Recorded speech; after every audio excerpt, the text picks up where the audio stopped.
Hey, what's up guys? It's Foster and I'm very excited for this video because we have got the new COBB Accessport and I'm going to be showing you guys everything you need to know about the Accessport for your 2022 WRX.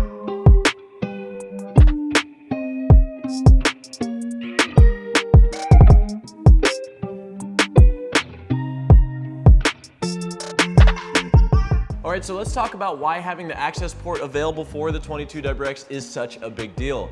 For those of you who don't know, the Accessport has become the industry standard for tuning Subarus, WRXs, and STIs, and that's because of the simplicity of using this device. All you have to do is plug it into your OBD2 port and reflash a map, and just like that, you can accommodate for different modifications and you can make some more power. So there is a ton of cool features within this little device. So I know the question you guys have been dying to answer is how much more power can you make with the Accessport on your 22 WRX with just the stage 1 reflash? And that's the question we're gonna find out later today. I'm gonna get this puppy installed on our car and we're gonna go to the dyno and I'm gonna show you guys exactly the figures that it makes. To install your Accessport, all you have to do is plug it into the cable that's provided with it, and then you plug that cable into your OBD2 port. It's gonna take a second for your Accessport to boot up, but once it does, it'll bring you to this home menu where you can view a variety of different information.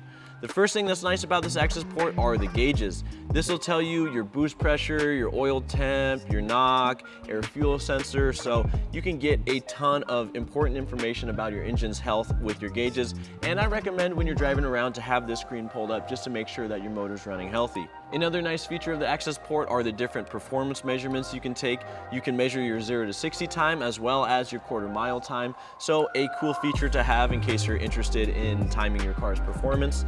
And then under troubleshooting, you can also read your check engine light codes, which is a really nice feature to have, as well as reset your ECU. Then underneath of that, you have the tune feature, and that is where you're gonna be able to change your ECU map. Now, as you can see, there's a variety of different tunes available for this car. It's gonna come with a stage 0 tune, which is essentially the stock tune. It's also gonna have the stage 1 maps already loaded on it. And so depending on if you have 91 octane fuel available in your area or 93, they've got a couple different maps for you to choose from. Once you've found the tune that you want installed on your car, push in on the center button and then follow the on-screen instructions. It'll take a couple minutes for you to reflash your car's ECU and then you're good to go. So now that we've got our new off-the-shelf tune flashed on our WRX, let's drive this thing over to the dyno and find out how much power it makes.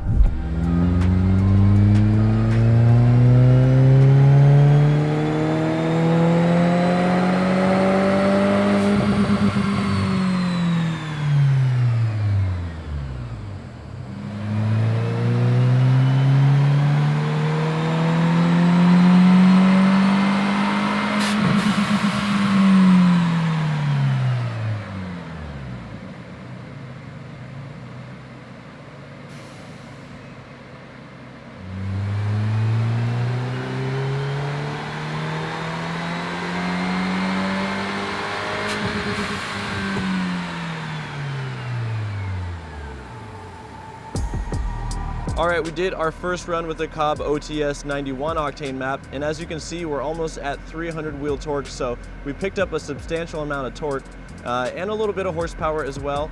Now we're gonna try flashing the 93 octane map and see with some more aggressive timing if we can gain some more power.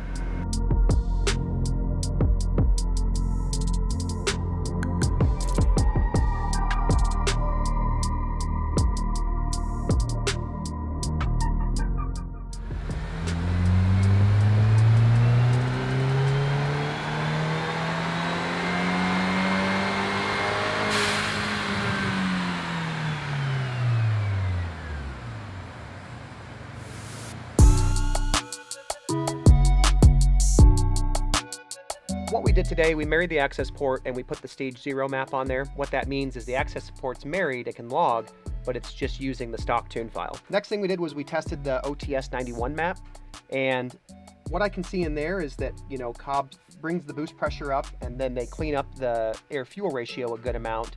And that was good for a bump up to 266 horsepower and just about 300 torque. Again, looked really good in the log, you know, a little bit, you know, more boost everywhere and, you know, better fuel curve, timing curve, that all looks a lot better.